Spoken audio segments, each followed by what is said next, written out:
we've all heard people going in to get second opinions.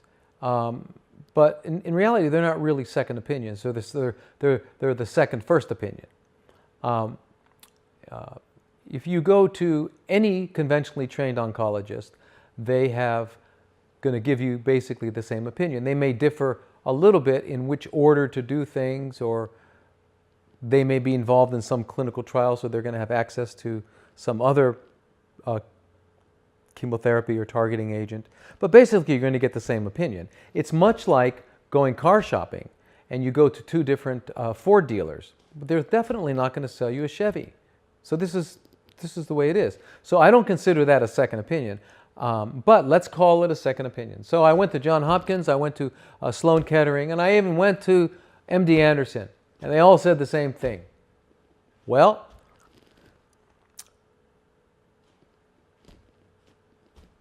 you got three first opinions there. So what I'd like to do is offer a third opinion. A third opinion is when we look at a cancer from a completely different paradigm.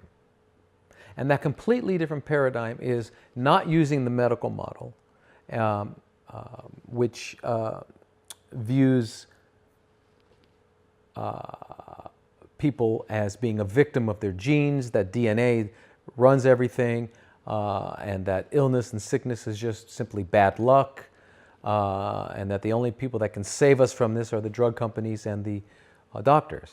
And these are the ones that are going to save us from this stuff that we can't control. This is the medical model.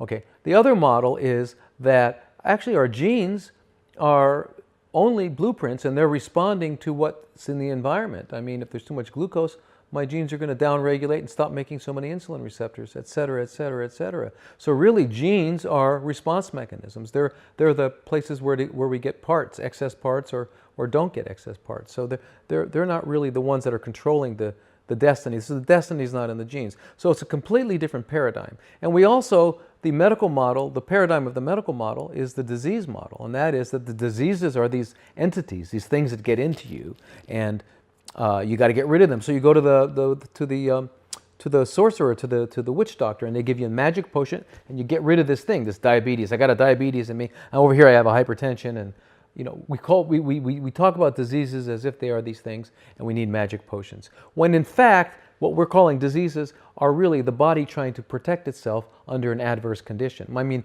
blood pressure goes up for many reasons. One of the reasons is to maintain blood flow because we've blocked the arteries by living unnatural lifestyles.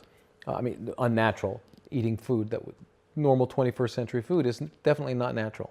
Okay, you can't. There are no. You got to understand, pizza is not natural. I mean, there's nothing natural about it. The food we eat out of cans and boxes and packages. We even need labels. The reason we need labels is because we have no idea what it is. Do you need to label a banana? Do you need to label broccoli? No, you don't need to label food that is obvious. Food that's food. But if you've got to have a label for something, you probably shouldn't eat it. Okay. But anyway, but because of this, our system gets deranged, and in order to maintain the overall functional integrity of the system, our body does different things like increases the blood pressure, becomes insulin resistant, and all these things we're calling diseases, but these are the body compensating. These are necessary requirements. So we don't need to get rid of those situations, those conditions, those compensatory conditions. We need to get rid of the reason why the body has to do that. So this is a completely different paradigm. It gets rid of what we call the myth of disease.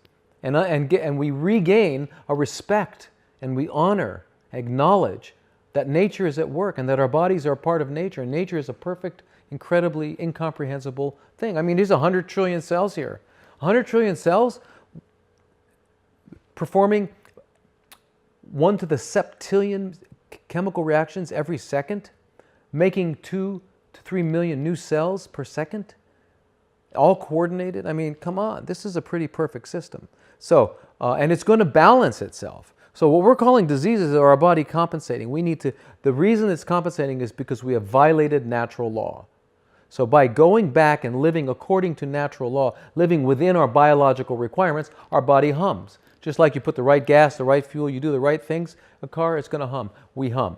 And that humming, optimal functioning of the organism is what we call health. So rather than being disease managers, which I learned in medical school, how to manage diseases, what I do is I throw the whole thing out and we promote health. Because where there's health, there's no disease. It's often said that if you ask a lot of people what is definition of health, and they'll say the absence of disease. Well, health is no more the absence of disease than light is the absence of darkness.